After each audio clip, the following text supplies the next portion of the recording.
साथियों, आप देख रहे हैं भोजन पैगाम। मैं आर.एस. गौतम एडवोकेट। पूरे देश में इस समय जो माहौल चल रहा है, एक तरफ तो G20 का कार्यक्रम जो 8-9 तारीख को दिल्ली में होगा, उसकी तैयारियां चल रही हैं, बड़ी जोरों पर है। सारी दिल्ली बंद रहेगी, जैसे मान लो कोरोना आ गया है। रोजगार बंद होंगे। साथ साथ इसके अभी आगे होने वाले 5 राज्यों के चुनाव को ध्यान में रखते हुए, पार्लियामेंट का चुनाव को ध्यान में रखते हुए मोदी सरकार ने 2-3 काम किए। चंद्रयान भेजा गया, सूर्ययान भेजा गया, G20 को ऑर्गेनाइज इंडिया में कराया गया।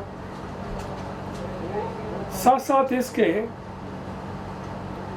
एक प्रस्ताव आने वाला है जो 18 तारीख से 5 दिन की विशेष सत्र बुलाया गया है कि भारत के संविधान से इंडिया शब्द को हटा दिया जाए, क्योंकि वो इंग्लिश का वर्ड है, वो इंडिया का नहीं है, यानी भारत का नहीं है। इंडिया को वहां से हटा दिया जाए। उधर पाकिस्तान से कई वीडियो जा रहे हैं। उनका कहना है ठीक है, भारत इंडिया को हटा दे, उसके लिए बहुत बहुत धन्यवाद।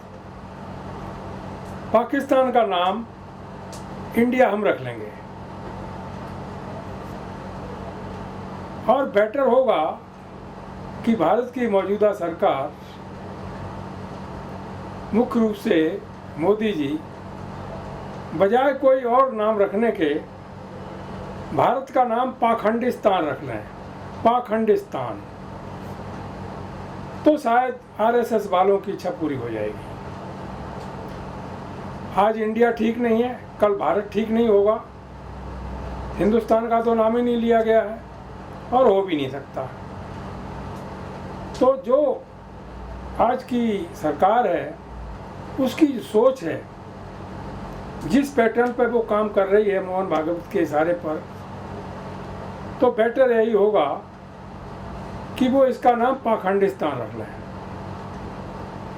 शायद उनकी इच्छा पूरी हो जाएगी और भारत के करीब 90% से ज़्यादा लोग जो इस नाम से सहमत नहीं होंगे, वो वही नाम इस्तेमाल करेंगे और उसी पे गर्व करेंगे, इंडिया दैट इज भारत, जैसा कि भारत के संविधान में संविधान निर्माता ऑनरेबल डॉक्टर अम्बेडकर ने इस्टेब्लिश किया है।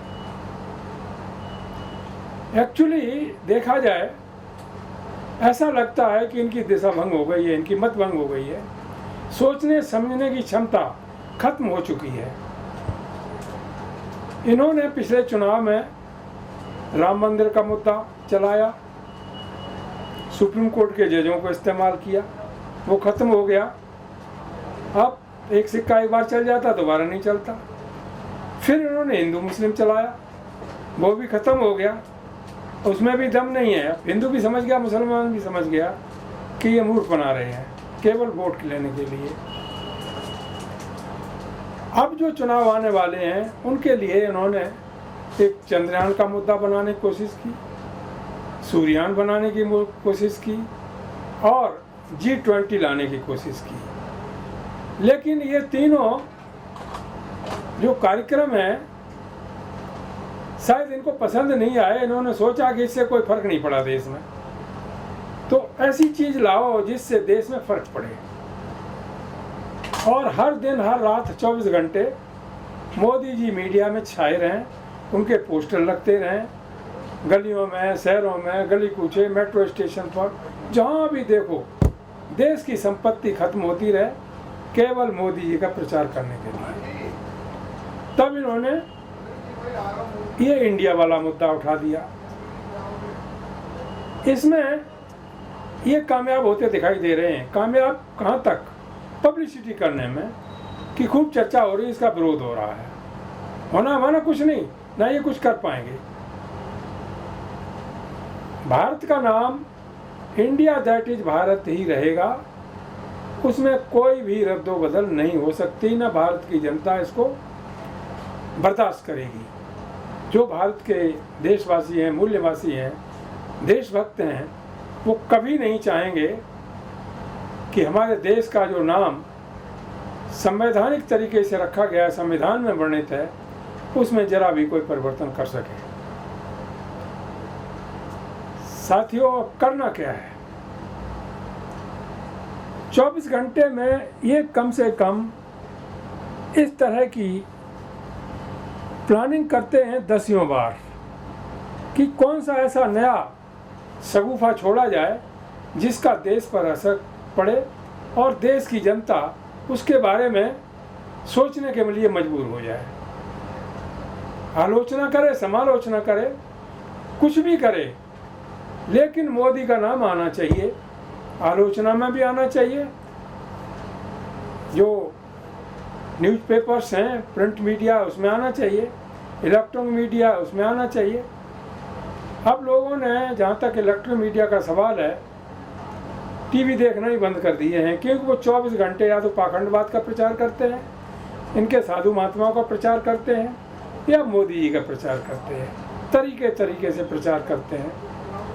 उसी तरह से लोगों ने अखबार पढ़ना भी धीरे धीरे बंद करते जा रहे हैं, क्योंकि वो भी सब मिलकर के ऐसा ही करते हैं।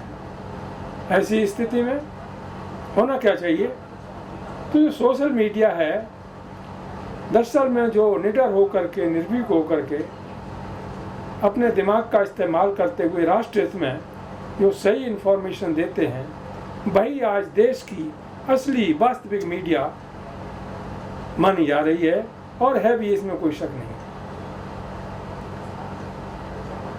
ये सारी बातें हो रही हैं। देश के बुद्धिजीवी हैं, सामाजिक चिंतक हैं, एडवोकेट हैं, जजेज हैं, बहुत सारे लोग हैं जो देश के प्रति समर्पित हैं और दुख दर्द में शामिल रहते हैं।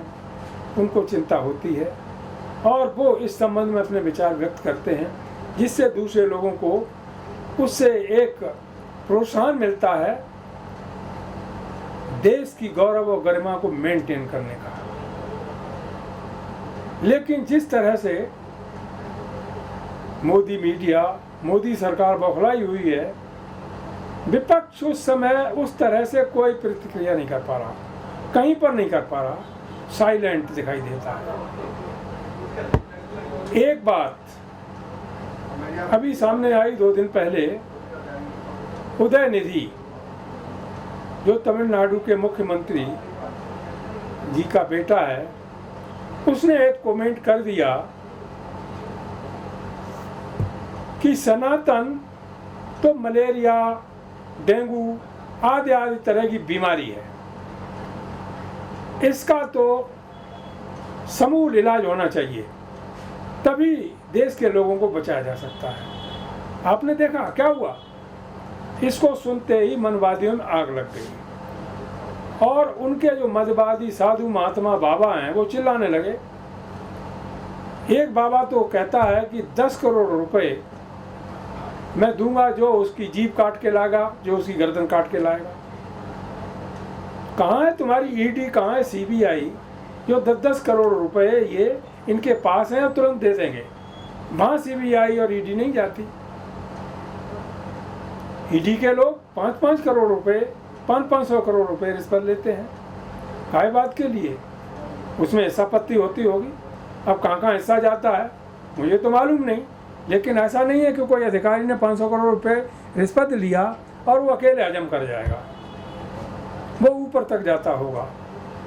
तो ईडी की औकात क्या है वो सामने आ गई। सीबीआई ने छापा मारा, अरेस्ट किया गया, जेल भेजा गया। अब आप किस पे भरोसा करेंगे? जो हाई कोर्ट्स हैं उनमें कोलोजियम के माध्यम से 90% के आसपास वही जजों की नियुक्ति कर दी जाती है जो पारिवारिक चले आ रहे हैं, और उसमें SC ST OBC माइनॉरिटी आदिवासी कोई जज नहीं होता। इक्का दुक्का कोई आ जाए तो अलग बात है। अपने मनमाने ढंग से फैसले करते हैं, संविधान से कानून से उनका कोई लेना देना नहीं। अब केवल लोगों को भरोसा रह गया है तो केवल और केवल भारत के सुप्रीम कोर्ट पर। वहाँ का हाल पूरा देश जानता है, देख भी रहा है। हालांकि इस समय जो भारत के मुख्य न्यायाधीश हैं काबिल तारीफ है, इसमें कोई शक नहीं, पूरा देश उनको अप्रिशिएट करता है। लेकिन मैं एक एडवोकेट होने के नाते और एक सोशल थिंकर होने के नाते ये कहना चाहूँगा, चाहे रमन्ना साहब रहे हो, चाहे आप, चाहे और कोई रहा हो, केवल कमेंट कर देने से काम नहीं चलेगा। जो आप टिप्पणी करते हैं बहुत ही अप्रिशिएबल है, लेकिन जब तक सुप्रीम कोर्ट उस तरह के ऑर्डर और जजमेंट पास नहीं करेगा तब तक इन टिप्पणियों का कोई मतलब नहीं है। तो देश हित में, समता समानता के हित में, न्याय के हित में जो आप टिप्पणी करते हैं बहुत ही काबिल तारीफ है, उसके लिए सभी पूरा देश अप्रिशिएट करता है। लेकिन मैं बस इतना कहना चाहूँगा कि माननीय सर्वोच्च न्यायालय जो टिप्पणियाँ करता है देश हित में, समाज हित में, लोगों के हित में, न्याय हित में, उस तरह के ऑर्डर और जजमेंट पास करना शुरू कर दे तो वो शायद नज़ीर बनेंगी अन्य हाई कोर्ट्स के लिए और पूरे के पूरे सिस्टम के लिए, ब्यूरोक्रेसी के लिए, ED के लिए, CBI के लिए, इलेक्शन कमीशन के लिए, सभी के लिए। तो आदेश, ऑर्डर्स और जजमेंट पास करने की ज़रूरत है। चुनाव आयोग के बारे में EVM का मामला गया, बहुत सारी टिप्पणियां की गई, कमेंट्स किए गए ऑनरेबल सुप्रीम कोर्ट के माध्यम से, लेकिन एक बात क्लियर नहीं हुई, भाई देश के लोग नहीं चाहते कि EVM से चुनाव हो, बैलेट पेपर से चुनाव होने चाहिए। मान लो A एक व्यक्ति है और वो B को वोट देना चाहता है और बैलेट पेपर से आता है तो वो ठप्पा वहाँ लगाता है जहाँ पर B का निशान है, उसे दिखाई पड़ता है, और वो जो उसने सील लगाई है वो किसी कंडीशन में चेंज नहीं हो सकती। लेकिन यहाँ EVM में तो कुछ पता ही नहीं लगता, कोई बटन दबा दिया, वो वोट कहाँ ट्रांसफ़र हो गया किसी को पता ही नहीं। भाई हम A को वोट देना चाहते हैं, B को नहीं देना चाहते हैं, तो ये मेरा एक कॉन्स्टिट्यूशनल राइट है वोट देने का, इसका दुरुपयोग हो रहा है और इस सिस्टम के माध्यम से हो रहा है। पूरे वर्ल्ड में आज कहीं पर भी EVM के माध्यम से चुनाव नहीं हो रहे हैं। तो क्या वो देश जो हैं काबिल देश नहीं है?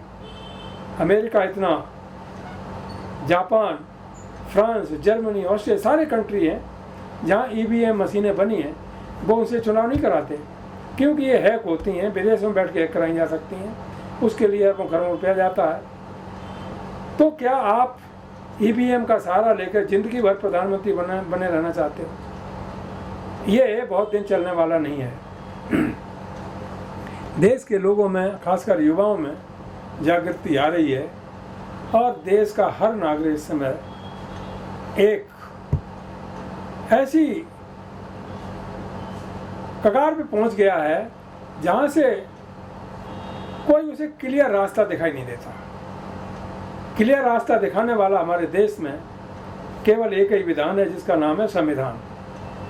उसको आप बर्बाद करना चाहते हैं,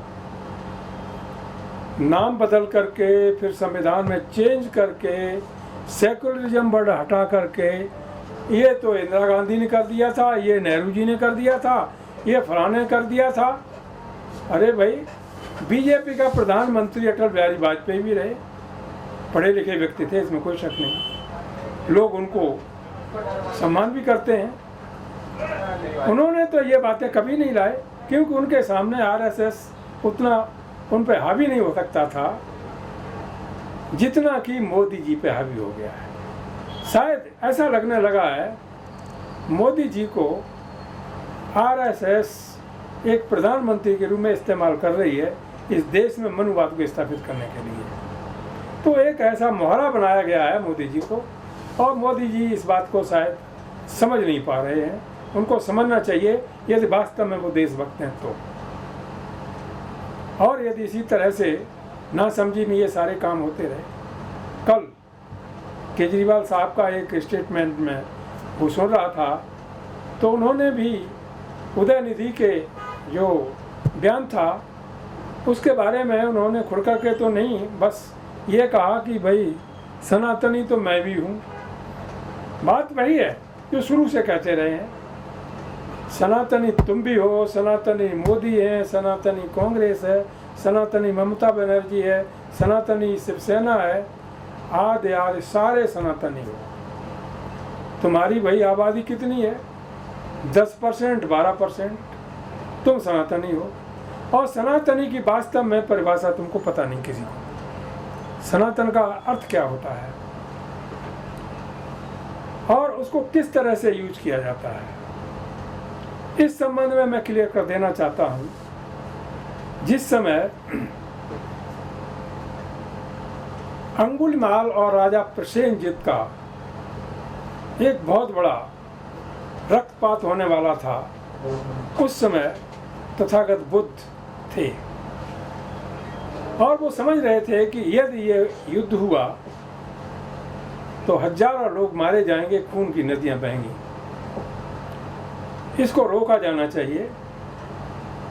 तो बुद्ध ने कहा था सनातन के बारे में। सनातन क्या होता है?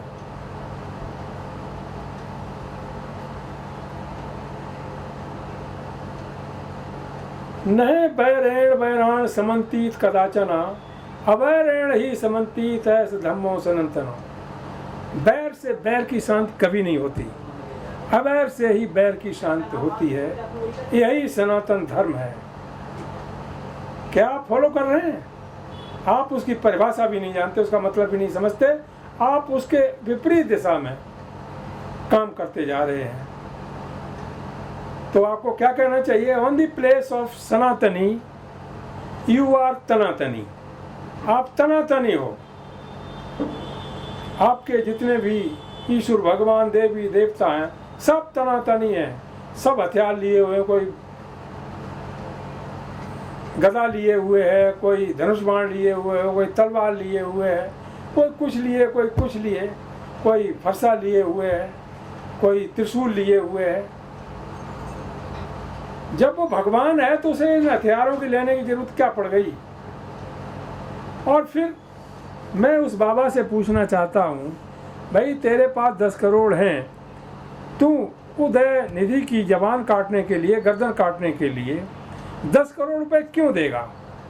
अरे भाई तू विश्वास रखता है तेरी देवताओं में, भगवानों में जो तूने बनाए हुए हैं, तेरे महापुरुषों ने बनाए हुए हैं, उनमें इतनी ताकत है, उन्हीं में किसी की ड्यूटी लगा दे। कोई भगवान जाएगा, कोई देवी देवता जाएगा, उसकी जीभ काट के ले आएगा, तेरे 10 करोड़ रुपए बच रहेंगे, वो नहीं देने पड़ेंगे किसी कंडीशन में।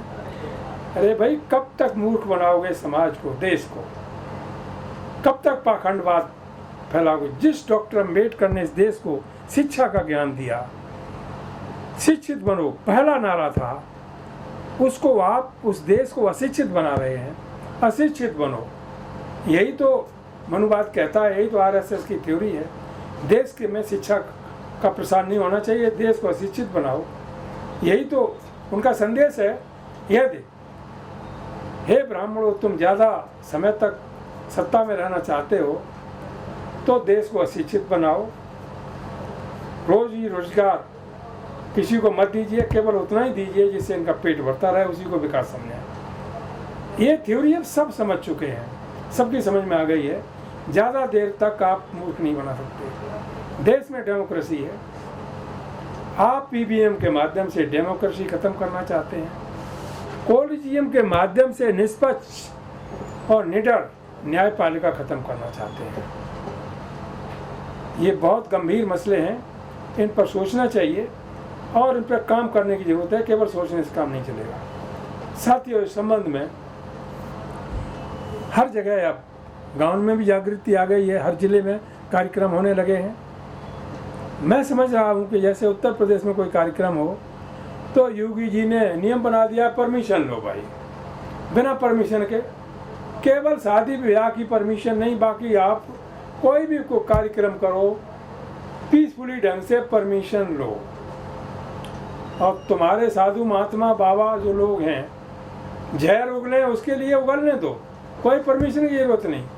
चाहे किसी स्वामी प्रसाद मौर्य के लिए यही कहा गया था ना कि उसे 10 लाख दिया जाएगा, 1 करोड़ दिया जाएगा, जो उसका सर कलम करके लाएगा, लेकिन वो नहीं। तो इन बाबाओं के पास इतना पैसा कहाँ से आ गया, किसने दिया हुआ है? कोई इनकी जांच होती है कि नहीं होती है? कोई नहीं होती किसी तरह का। ये कुछ भी करें तो ये देश न तो बाबाओं से चलेगा, न मनुस्मृति से चलेगा, आप नोट कर लीजिएगा, न किसी वेद पुराण गीता से चलेगा, न कथा भागवत से चलेगा, न रामायण से चलेगा, और न ही कुरान से चलेगा, न ही बाइबल से चलेगा। ये देश संविधान से चलेगा, तभी ये देश पूरे विश्व में जाकर के ख्याति प्राप्त करेगा और हमेशा अखंड भारत बना रह सकेगा। इसलिए जिन लोगों की सोच ऐसी हो गई है मनुवादियों की कि वो देश का नाम बदलकर भारत कर देंगे या पाखंडिस्तान कर देंगे, हिंदुस्तान कर देंगे, याद अपनी सोच में थोड़ा सुधार करें। भारत के संविधान से, भारत के कानून से, भारत की न्यायपालिका से खिलवाड़ ना करें, न भारत के लोकतंत्र से खिलवाड़ करें। देश के लोग जागरूक हो गए हैं, महिलाएं भी जागरूक हो गई हैं, अब आपके पाखंडी चक्कर में फंसने वाली नहीं है। चाहे किसी बाबा को बागेश्वर के नाम से ले आइए, किसी और बाबा के नाम से ले आइए, चाहे कितने बाबा मैदान में उतार दो, सब फेल हैं। संविधान जहाँ पर है वहाँ पर कोई ना तो बाबा टिक सकता है, ना मनुवाद टिक सकता है, और ना ही कोई किसी तरह का आपका पाखंडवादी ज्ञान टिक सकता है। Under article 13 under the constitution of India it has been specifically mentioned कि आज की डेट से जिस दिन संविधान लागू हुआ है, ओल्ड लॉज वो नल एंड वॉइड समझे जाएंगे, उनका कोई मतलब नहीं होगा। लेकिन ये लोग संविधान पढ़ना नहीं चाहते। अरे संविधान आपने पढ़ा नहीं, समझा नहीं, बदलने की बात करते हो। जिस चीज़ का गुण दोष आप जानते ही नहीं है और समझा ही नहीं है, उसको बदलने पर आमादा हो गए हो। अरे पहले संविधान पढ़ो, समझो, फिर उसे पूरी तरह से लागू करो। न तो आपने पढ़ा, ना समझा, ना लागू किया। आधी अधूरी भी नहीं, 1% भी आपने संविधान का नॉलेज ज्ञान नहीं किया, न उसे लागू होने दिया। यदि संविधान लागू हो जाता तो आज ये जो हालत बनी हुई है बिखराववादी, वो ख़त्म हो जाती, वो नहीं होती। किसी को किसी की आलोचना करनी नहीं पड़ती। संविधान किसी को ये अधिकार नहीं देता कि तुम किसी की आलोचना करो, तुम किसी की फालतू में तारीफ करो। संविधान मानवता की बात करता है, देश की अखंडता की बात करता है, इंसानियत की बात करता है, समता समानता की बात करता है, हर क्षेत्र में बराबरी की बात करता है। तो ऐसे संविधान को जिसे पूरा विश्व नमन करता है और सारा संसार ये मानता है कि भारत का जैसा संविधान शायद किसी देश में नहीं बना होगा। तो साथियों, ज़्यादा बातें न कह करके आज मैं अपनी यहीं पर बात समाप्त करता हूँ। संविधान की रक्षा करेंगे आप तो आपकी रक्षा हो पाएगी, संविधान की रक्षा करेंगे तो देश की रक्षा हो पाएगी, संविधान की रक्षा करेंगे तो न्यायपालिका की रक्षा हो पाएगी, और संविधान की रक्षा करेंगे तो लोकतंत्र की रक्षा हो पाएगी और इंसानियत की रक्षा हो पाएगी। संविधान ही इन सब चीज़ों का रक्षक है। उसे किसी भी हालत में हमको किसी भी हालत में बचाना है और बचा करके उसको इतना मजबूती से घर घर तक पहुंचाने की कोशिश करनी है कि लोग समझ पाएं कि वास्तव में हमारे पूरे देश के लोगों का जीने का एक रास्ता खोलता है, प्रशस्त करता है, तो हमारे देश का संविधान ही है। साथियों, इन्हीं शब्दों के साथ मैं अपनी बात समाप्त करता हूँ और आपसे उम्मीद करता हूँ कि बहुजन पैगाम पर जो व्यूज जाते हैं वो पूरे देश के बहुजनों के, बुद्धिजीवियों के, सामाजिक चिंतकों के व्यूज होते हैं, वो जाते हैं। तो आप बहुजन पैगाम को शेयर करें, कमेंट करें, सब्सक्राइब करें और घर घर तक पहुंचाने की कोशिश करें। हम किसी की ना आलोचना करते हैं, ना किसी की फालतू में तारीफ करते हैं। जो देश हित में है वही बहुजन पैगाम पे जाता है, निर्भीकता के साथ, निडरता के साथ और लीगल चीज़ों को ध्यान में रखते हुए जाता है। इन्हीं शब्दों के साथ जय भीम, जय भारत, नमो बुद्धाय।